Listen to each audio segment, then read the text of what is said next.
श्यामा को नाम अनमोल बोलो राधे राधे, राधा को नाम अनमोल बोलो राधे राधे, बोलो राधे राधे।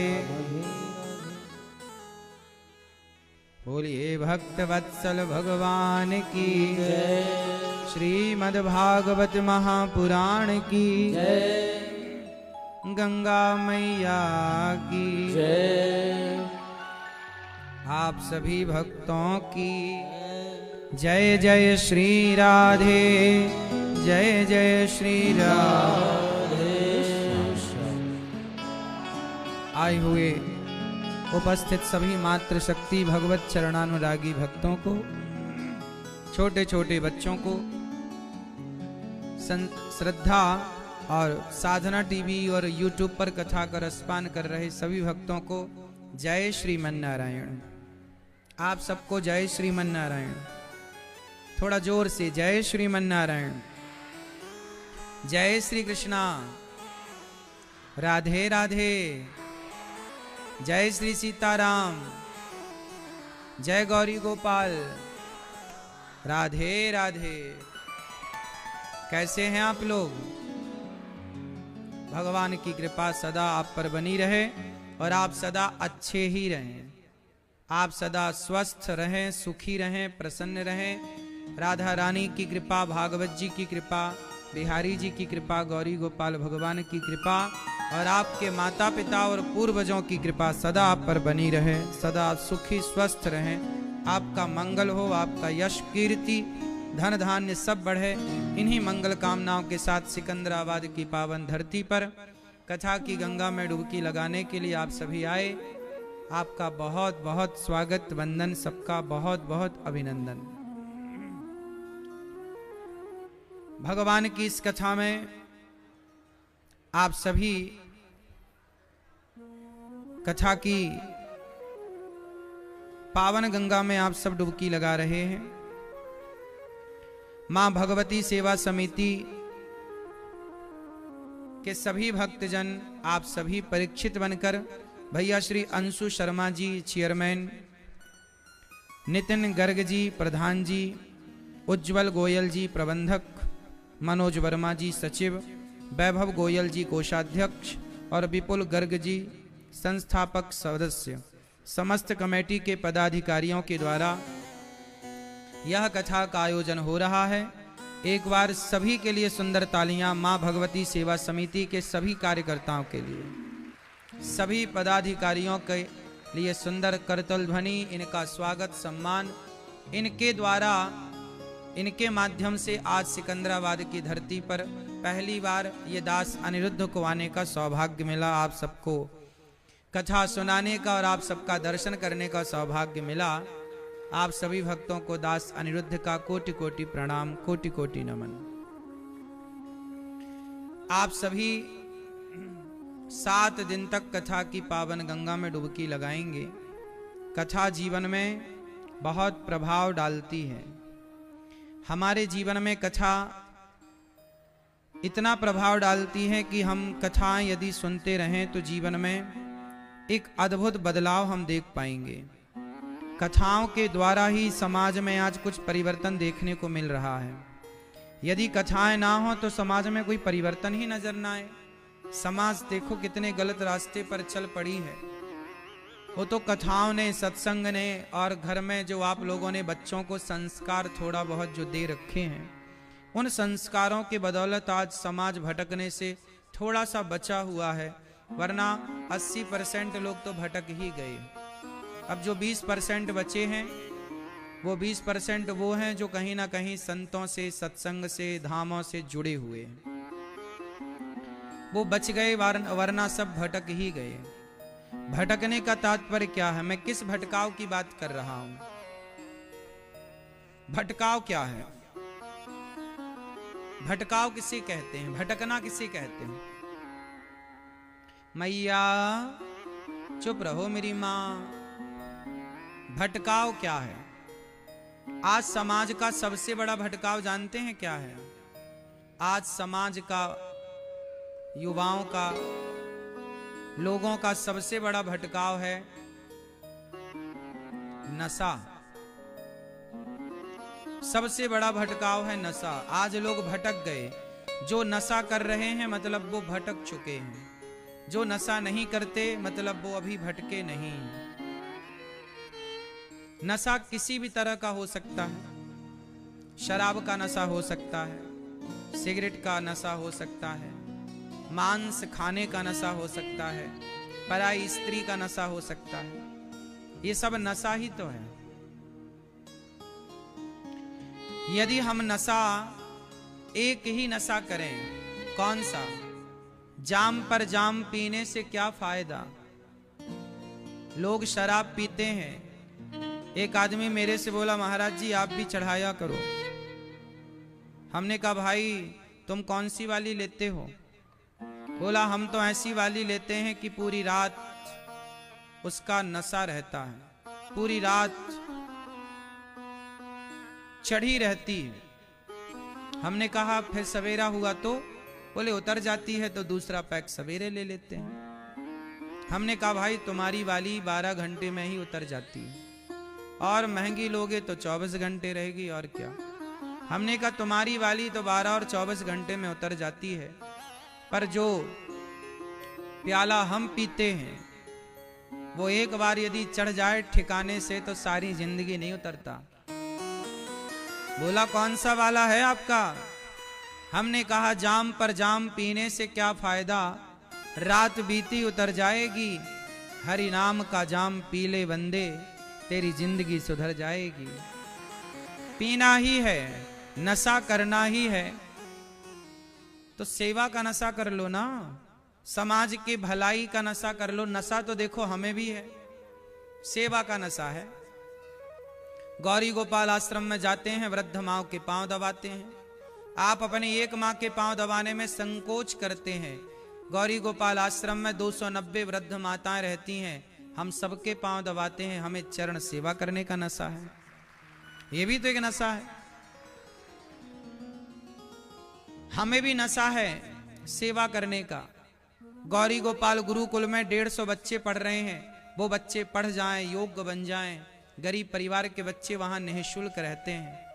उनको समय से भोजन मिल जाए, समय से उनको कॉपी किताब शिक्षा मिल जाए, गुरुकुल में बच्चे पढ़ जाएं, ये भी तो नशा है। हम सिकंदराबाद आए, क्यों आए? इसलिए आए कि आप सब भी गौरी गोपाल आश्रम में जो सेवाएं चल रही हैं उन सेवाओं से आप भी जुड़ेंगे। आप सब थोड़ा थोड़ा सहयोग करते हैं तो 290 वृद्ध माताएं गौरी गोपाल आश्रम में रहती हैं। 150 बच्चे गुरुकुल में पढ़ते हैं और अखंड रसोई चलती है। हम भी तो काम करते हैं, हम भी नशा करते हैं, पर समाज की सेवा का नशा करते हैं, समाज के लिए काम करते हैं। आप भी काम करो, आप भी नशा करो। आप भी नशा करो कि सिकंदराबाद में कोई दीन दुखी है तो आप उसे भोजन देंगे। आप कोई बूढ़ी मां असहाय है तो आप उसका सहारा बनेंगे। नशा करने चाहिए, नहीं करना चाहिए। अच्छे कामों का नशा करो। मुझे भी तो नशा है कथा सुनाने का। मैं कथा ना सुनाऊं तो मैं बीमार पड़ जाऊं, नशा है ये। तो अच्छे नशा आपको अच्छा बनाते हैं। राम जी को भी नशा है। किस चीज का नशा है? राम को नशा है कि प्राण जाए पर बोलो वचन न जाए। राम को नशा है कि मेरे चरित्र पर कलंक ना लगे, मैं चरित्रवान बनूं और समाज को चरित्रवान होने का मैसेज दूं। राम को चरित्रवान होने का नशा लग गया, राम चरित्रवान हो गए। इसलिए उनके नाम के आगे क्या जुड़ता है? मर्यादा पुरुषोत्तम। मर्यादित है ना, मर्यादा पुरुषोत्तम। रावण को भी नशा लग गया। नशा राम भी करते हैं, मर्यादा का नशा। और नशा रावण भी करता है, पराई औरत का नशा। क्यों जी, बात सही है? दोनों नशे में रहते हैं। राम अपने मर्यादा के नशे में रहते हैं और रावण अपनी पराई स्त्री के नशे में रहता है। दोनों नशा करते हैं, लेकिन एक के नशे ने भगवान बना दिया और एक के नशे ने पुतले जलाए। गली गली, हर मोहल्ले, हर गली बच्चे पुतले जलाते हैं। इसलिए कहता हूं नशा करो ना। लक्ष्मण जी को नशा है, क्यों? शराबी भी पत्नी छोड़ता है, शराबी भी शराब के नशे में परिवार छोड़ देता है। लक्ष्मण जी ने भी तो परिवार छोड़ा। बोलो हां, किसके लिए? बोलो। लक्ष्मण जी को कौन सा नशा लगा? राम की सेवा का नशा। ऐसा नशा लगा कि परिवार छोड़ दिया भाई। 14 साल तक कोई संपर्क नहीं। कौन छोड़े आज के जमाने में, बताओ?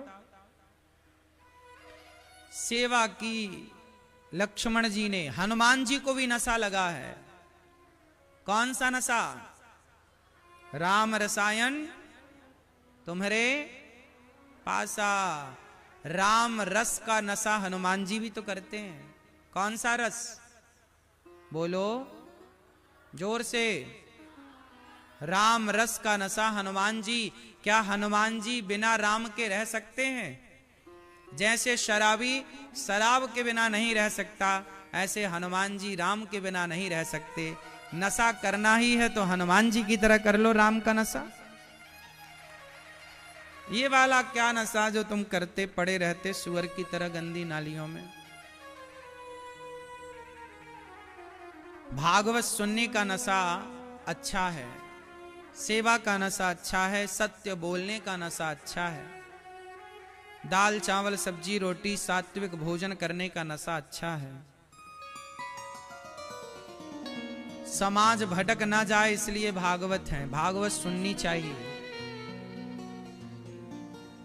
भागवत जी में 18,000 श्लोक हैं, 335 अध्याय हैं और 12 स्कंध हैं। किसने भागवत सुनाई? सबसे पहले किसको सुनाई? क्यों? मैया, पीली मैया। सबसे पहले भागवत किसने सुनाई? भगवान सुखदेव जी ने। किसको सुनाई थी? हाँ, किसको? परीक्षित जी को। परीक्षित जी को भागवत क्यों सुनना पड़ा? उन्हें कितने दिन में मरने का श्राप लगा था? क्यों? लाल मैया, ये परीक्षित जी कौन है? किनके बेटा हैं परीक्षित जी? बताओ, परीक्षित जी किनके पुत्र हैं? अभिमन्यु। किनके बेटे हैं? जोर से। अभिमन्यु किनके बेटे हैं? हाँ, अर्जुन। अर्जुन के पुत्र अभिमन्यु, अभिमन्यु के पुत्र परीक्षित। परीक्षित जी को 7 दिन में मरने का श्राप दे दिया एक साधु ने। क्यों दे दिया जानते हो? क्योंकि राजा परीक्षित जी ने एक साधु का अपमान कर दिया। गले में क्या डाल दिया? मरा हुआ सांप डाल दिया। अच्छा एक बात बताओ, साधु का अपमान करना चाहिए कि सम्मान? अच्छा, भगवान श्री कृष्ण के वंश कितना बड़ा था जानते हैं ना? कितने लोग थे? 56 करोड़ यदुवंशी। कितने थे भैया? ओ पंचायती भैया सुनो, भगवान कृष्ण के वंश में कितने लोग थे टोटल? 56 करोड़ यदुवंशी। आप जानते हैं भगवान श्री कृष्ण के वंश का नाश कैसे हुआ? जोर से। साधु के श्राप से। क्या हुआ? साधु का। भगवान कृष्ण कहते हैं कि मेरा ही बेटा क्यों ना हो। भगवान कृष्ण के एक पुत्र का नाम था सांब। क्या नाम था? मैया, पीली मैया। यहां देखो मेरी मां, सुनो मेरी मां प्यार से। भगवान श्री कृष्ण के पुत्र का नाम क्या था? सांब। एक दिन द्वारिका में साधु आए तो सांब ने संतों का अपमान कर दिया। अरे ढोंगी हो तुम, पाखंडी हो, तुम सही के संत हो तो बताओ हमारे पेट में लड़का है कि लड़की है? कपड़ा पहन के गया, साड़ी पहन के, चूड़ी बूड़ी, लड़की बन के गया, बहू बन के गया, और बाबा जी से बोला तुम सही के बाबा हो, सही के साधु हो तो बताओ हमारे पेट में लड़का है कि लड़की है? जबकि ये भगवान का बेटा है। समझ में आई ना बात? भगवान श्री कृष्ण के कौन है ये? पुत्र। भगवान समझ गए कि मेरी संतान रास्ता भटक रही है। सुनो, बड़े बाप को बड़ी जिम्मेदारियां होती हैं। संतान रास्ता ना भटक जाए मेरी मां। भगवान कृष्ण समाज को यह कहना चाहते हैं कि मेरा ही बेटा क्यों ना हो, यदि वो रास्ता भटकेगा, वो संतों का अपमान करेगा, तो सर्वनाश का मुंह भगवान को भी देखना पड़ेगा।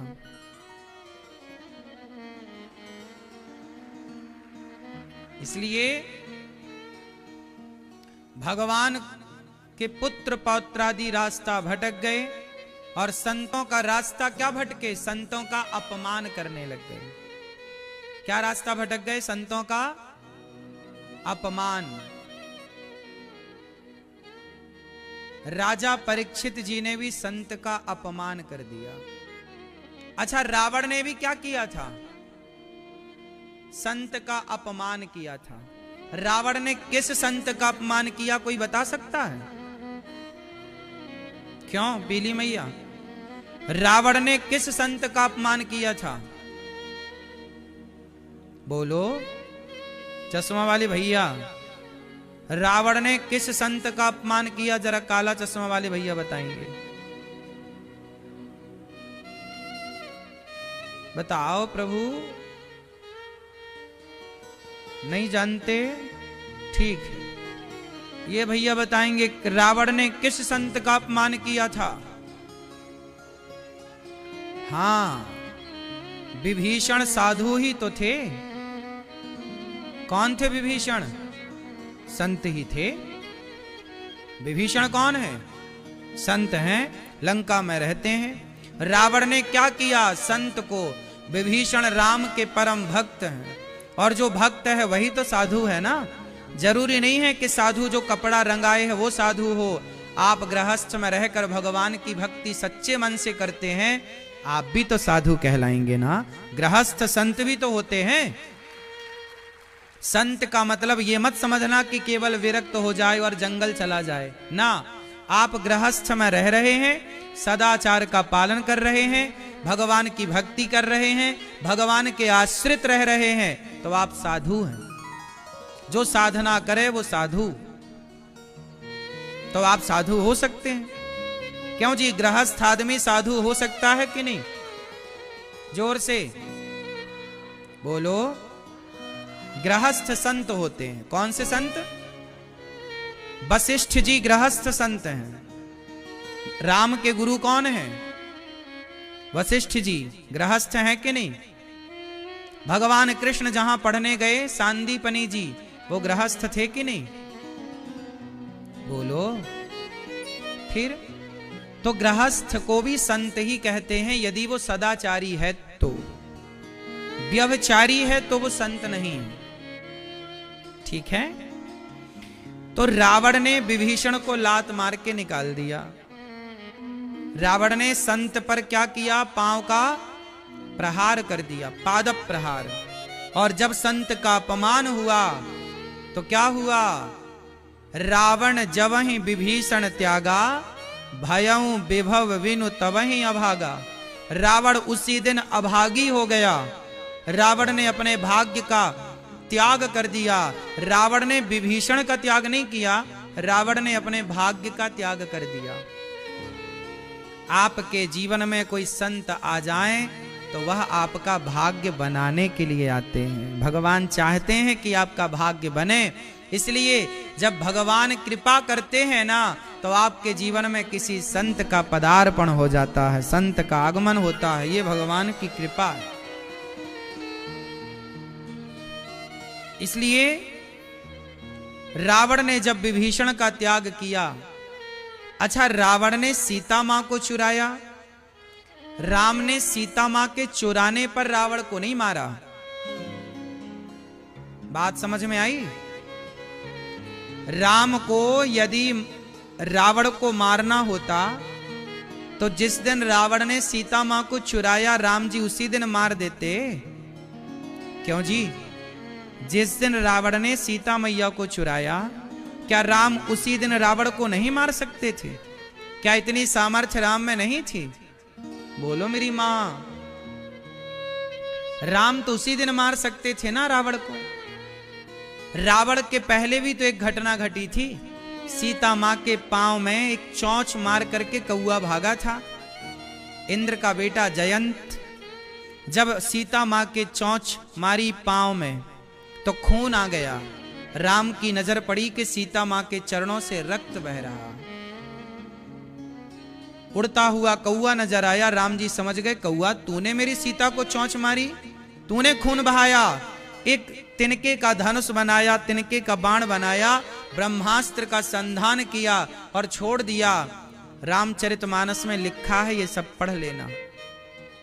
राम ने एक बाण छोड़ दिया। वो जयंत भागा, अपने बाप के पास गया, इंद्र के पास, पिताजी पिताजी बचाओ। इंद्र बोले तुमने राम से पंगा लिया है, हम नहीं बचा सकते, जाओ यहां से। ब्रह्मा जी से कहा जयंत ने बचाओ, भगवान शिव से कहा जयंत ने बचाओ, किसी ने रक्षा नहीं की। अंत में नारद जी मिल गए। नारद जी ने कहा जयंत क्यों भाग रहा है भाई? नारद जी आप संत हैं, मेरी रक्षा करें, मेरे से बहुत बड़ा पाप हो गया। मैं समझ नहीं पाया कि राम कौन है और मैंने उनकी पत्नी का अपमान कर दिया, पांव में जरा चोंच मार दी। मैं देखना चाहता था कि ये भगवान है या नहीं। चोंच मार के भागा, मुझे कोई बचा नहीं रहा, ये बाण मुझे जला रहा है, मैं मर जाऊंगा, ये बाण मुझे लगेगा, मैं मर जाऊंगा। जयंत से नारद जी ने कहा ये बता तेने अपराध जो किया है वो किसका है? बोले सीता मैया का। राम जी बोले देर मत कर, जा सीता मैया के पांव में गिर जा। दौड़ के जयंत गया, सीता मां के चरणों में गिरा, माता क्षमा कर दो, मैं आपका बेटा हूं। जैसे ही चरणों में गिरा, सीता मैया ने राम की ओर देखा, प्रभु ये बच्चा है, क्षमा कर दीजिए। सीता मां, अपराध किसका था? सीता मां का अपराध किया ना। सुनो, भगवान कहते हैं तुम मुझे लात मार दो। आप लोगों को बोल रहा हूं, सुन लो ध्यान से। कभी तुम्हारा जी करे तो भगवान को लात मार देना, चलेगा, पर सपने में कभी भगवान के भक्त का अपमान ना करना। इसे भक्त अपराध कहते हैं। कौन सा अपराध कहते हैं? बोलो, भक्त अपराध। भगवान को लात किसने मारी जानते हो? भगवान नारायण की छाती पर एक लात मारा था भृगु ऋषि ने। किन्होंने लात मारा? जोर से। भृगु ऋषि ने भगवान नारायण की छाती, बैकुंठ जाके लात मार दी एक छाती पर। भगवान नारायण ने भृगु जी के पांव पकड़ लिए, सहलाते हुए बोले भृगु जी मेरी छाती बड़ी कठोर है, आपके चरण बड़े कोमल हैं, कहीं आपको चोट तो नहीं आई? देखो ये स्वभाव। भगवान कहते हैं तुम मुझे लात मार लेना, मैं कुछ ना बिगाड़ूंगा तुम्हारा। गुस्सा आए तो भृगु जी ने लात मार दी भगवान को। सहलाते हुए खुद उनसे पूछा कि आपके पांव में चोट तो नहीं लगी? लेकिन रावण ने विभीषण को लात मार दिया। भगवान बोले रावण तूने मुझे लात मारा होता तो मैं तेरा लात सह लेता, पर तूने मेरे भक्त को लात मारा है, ये अपराध बर्दाश्त ना होगा। भगवान का अपराध करोगे तो माफ होगा, भगवान का अपराध करोगे तो माफ होगा, पर भगवान के भक्त का अपराध करोगे तो कभी माफ ना होगा।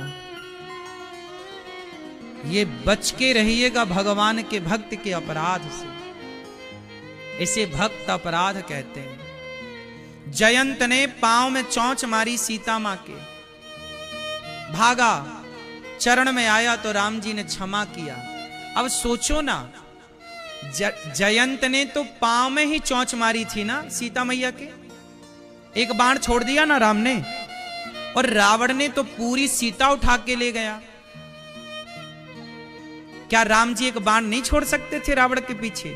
क्या रावण को कोई बचाने वाला मिलता? बोलो, ये सीता हरण से जस्ट पहले की घटना है जयंत वाली, ये भी पंचवटी की घटना है।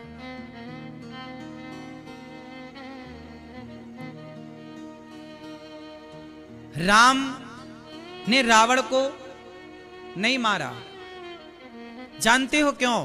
क्योंकि गलती माता सीता से भी हो गई। आप बता सकते हैं कि रावण सीता मां को चुराया, आप सब जानते हैं कि रावण ने सीता मां को चुराया, लेकिन आप ये जानते हैं कि सीता मां ने गलती क्या की? सीता मां ने भी भक्त का अपराध कर दिया, इसलिए सीता मां को तुरंत राम जी ने नहीं बचाया। जब जयंत ने पांव में चोंच मारी, तब उस समय सीता मां का कोई अपराध नहीं था, तो जयंत के पीछे बाण छोड़ दिया। लेकिन जब रावण ने सीता मां को चुराया, उस समय सीता मां से एक अपराध हो गया था, सीता मां से भी एक गलती हो गई थी। क्या गलती जानते हैं? सीता माता ने लक्ष्मण जी का अपमान कर दिया था। क्या कर दिया था?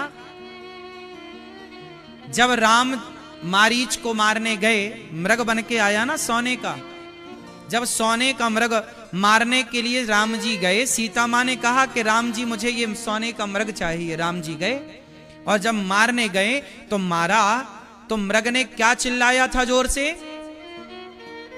मृग को जब राम ने बाण मारा तो मृग ने क्या चिल्लाया? क्या बोला? हा लक्ष्मण। क्या बोला? हा लक्ष्मण। और ऐसे बोला जैसे राम बोल रहे हो। क्या चिल्लाया मृग ने? हा लक्ष्मण। सीता माता को लगा कि मेरे राम को बाण लग गया, मेरे राम को संकट आ गया, तो लक्ष्मण जी से कहा, लक्ष्मण तुम्हारे भैया तुम्हें बुला रहे हैं। लक्ष्मण जी ने कहा, भाभी माँ ये राम की आवाज नहीं है, राम को कोई संकट नहीं आ सकता, वो भगवान है माँ, आप तो जानती हो। सीता मां बोली, तुम मुझे उपदेश दे रहे हो लक्ष्मण? तुम्हारे भैया पर संकट आया है, वो चिल्ला रहे हैं, तुम एक काम करो, चूड़ी पहन लो, यहीं बैठो, मैं चली। आप वाल्मीकि रामायण पढ़ेंगे तो वहां पर सीता मां ने बहुत अपमान किया लक्ष्मण जी का, बहुत कुछ भला बुरा कहा कि तुम तो चाहते ही हो कि राम मर जाएं, वो संकट में हो, तुम यहां जा नहीं रहे हो। लक्ष्मण जी बोले, मां राम ने कहा है, भैया ने आज्ञा की है कि लक्ष्मण तुम सीता मां को छोड़ना मत जरा देर, क्योंकि ये जंगल है ना मां, ये माया से घिरा लोगों का एरिया है, आप पर कोई संकट आ जाएगा मां। नहीं, तुम्हें मेरी चिंता नहीं करनी चाहिए, राम संकट में है, वो चिल्ला रहे हैं, हा लक्ष्मण हा लक्ष्मण, तुम्हें जाना चाहिए लक्ष्मण, तुम नहीं जाते, ये चूड़ियां पहनो, मैं चली। मजबूर कर दिया माता सीता ने। तब लक्ष्मण जी ने एक लक्ष्मण रेखा खींची, कहा माता आप इसके अंदर रहिएगा। सीता मां ने बहुत अपमान किया, इसलिए जब रावण लेकर गया ना, तो राम जी ने सीता मां की रक्षा नहीं की। जयंत ने जरा चोंच मारी थी साहब पांव में, तो उसे ब्रह्मा ना बचा पाए, उसे शिव ना बचा पाए, घंटे भर में आके पांव में गिर पड़ा सीता मैया के। लेकिन अब की बार सीता मां ने गलती कर दी। लक्ष्मण कौन है? भक्त है। लक्ष्मण कौन है? बोलो। राम जी बोले, सीता तुमने मेरे से कहा कि सोने का मृग लाओ। सोने का मृग तो होता ही नहीं है सीते। मैं तुम्हारे लिए पागलों की तरह, देखो, सोने के मृग के पीछे गया। मैंने तुम्हारी बात मानी, तुम्हारे लिए मैं पागल हो गया। पशु पक्षियों से पूछ रहे हैं राम, हे खगमृग, क्या तुमने हमारी सीता देखी है? लेकिन राम जी बोले, सीता तुमने मेरे भक्त का अपमान किया, इसलिए मैं तुम्हें नहीं बचाऊंगा। इसलिए रावण लेकर चला गया सीता मां को, और राम जी ने जयंत के पीछे तो बाण लगाया, पर रावण सीता मां को लेकर गया तो राम जी ने कुछ भी नहीं लगाया। क्यों जी? क्योंकि माता सीता से गलती क्या हुई? किसका अपमान हुआ? बोलो। भक्त का अपमान हुआ। किसका अपमान हुआ? बोलो। भक्त का अपमान। किसने किया? माता सीता ने अपमान कर दिया। इसलिए जब रावण सीता मां को लेकर गया तो वहां सीता मां ने यही तो कहा, हा लक्ष्मण तुम्हार नहीं दोषा, तुम्हारा दोष नहीं था लक्ष्मण, क्षमा कर दो मुझे, मेरी गलती थी, मैंने तुम्हारी बात नहीं मानी, लगता है मैंने तुम्हारा अपमान किया, इसलिए प्रभु ने मुझे ये दंड दिया है लक्ष्मण। ये सीता मां ने खुद कबूला है कि मैंने तुम्हारा अपमान कर दिया लक्ष्मण, इसलिए मुझे इस संकट का सामना करना पड़ रहा है। रावण लेकर चला गया, लेकिन गलती रावण की थी, लेकिन राम ने रावण की तरफ एक बाण नहीं छोड़ा। लेकिन रावण ने जब विभीषण को लात मारा, रावण ने किसको लात मार दिया? विभीषण कौन है? भक्त है। और जब लात मारा तो फिर राम जी ने एक्शन लिया और रावण का सर्वनाश कर दिया। सीता मां को चुराया है रावण ने, इसलिए राम ने नहीं मारा। भक्त का अपमान किया है रावण ने, इसलिए सीता मां को चुराया। तब तो राम जी ने हनुमान जी को भेजा, जाओ समझाओ, शायद मान जाए। बात सही है। लेकिन जब रावण ने विभीषण का अपमान किया तो सर्वनाश कर दिया। भगवान कहते हैं कि दुनिया वालों, मुझे लात मारोगे सह लूंगा, पर मेरे भक्त को अपमानित करोगे तो मैं बर्दाश्त नहीं करूंगा। चाहे वो स्वयं माता सीता हो, चाहे वो रावण हो, चाहे वो कोई हो, अपमान भक्त का ना हो। लेकिन आप लोग संतों का अपमान, आप में से, आप मतलब आप लोग नहीं, कुछ लोग साधु संतों का ऐसे अपमान करते, अरे तो बाबा है, पाखंडी है, ढोंगी है। इसलिए आजकल तुम्हारे बच्चे शराबी तो बनते हैं, इसलिए तुम्हारे बच्चे शराबी बनना पसंद करते हैं, लिविन में रहकर के चरित्रहीन बनना तो पसंद करते हैं, पर तुम्हारे बच्चे संत बनना पसंद नहीं करते, क्योंकि तुमने स्वयं ने संतों का सम्मान करना छोड़ दिया। इसलिए तुम्हारे बच्चे अब साधु नहीं बनते, अब तुम्हारे बच्चे क्या बन रहे हैं? शराबी। हाँ या ना? क्यों जी? आप में से कितनों के बच्चे शराबी हैं?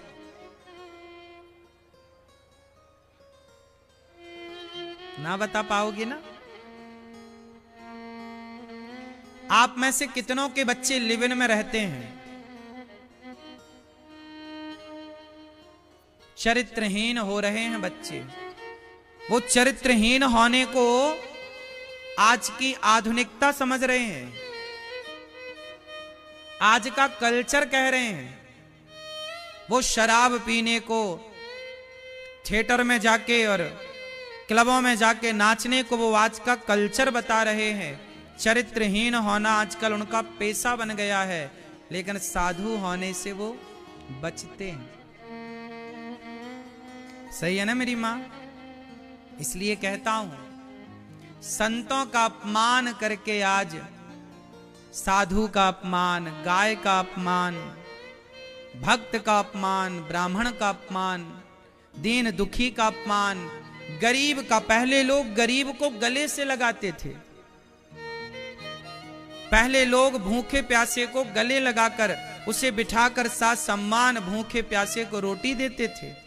और आजकल लोग गरीब है, भूखा प्यासा है, तो लोग उसको अपमान की दृष्टि से देखते हैं। हाँ या ना?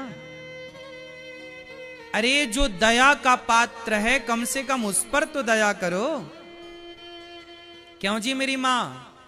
भूखा प्यासा, ये लोग दया के अधिकारी हैं या नहीं? बोलो। पीछे वाले भक्त, मैया, ओ पीली मैया, ये कहां चली लाइन? मेरी मां रोटी भूख लगाई क्या? कल से 2-2 रोटी लेके आना।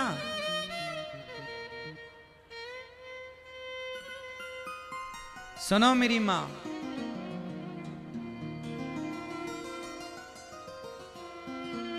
आप लोग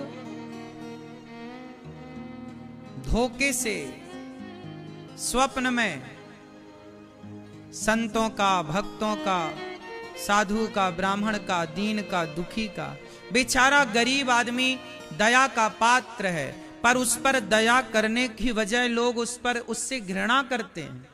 यार तुम तो देखो, अमीर आदमी गरीब और भूखे और प्यासे से बहुत लोग प्रेम करते होंगे आप लोग, पर बहुत लोग घृणा भी करते हैं। आज सड़क में कोई नंगा हो, पहनने को कपड़े ना हो, तो लोग हंसते हैं। किसी की गरीबी पर, किसी की मजबूरी पर हंसना तो बहुत लोगों ने सीखा है, बहुत लोग हंसते हैं, लेकिन उस भूखे नंगे को रोटी देकर, कपड़े उड़ा करके उसका सम्मान करना, ये किसी ने सीखा होता है। जिसके संस्कार बेहतर है वही ऐसा निर्णय लेकर के दया का भाव रखता है, सबके प्रति दया हो। यही तो सिखाना चाहिए ना बच्चों को। क्यों मेरी मां? क्या सिखाना चाहिए बच्चों को? दया सिखाना चाहिए कि नहीं? आज लोगों के अंदर दया ही नहीं। किसी के बहते आंसू देख कर भी लोगों को जरा भी दया नहीं आती।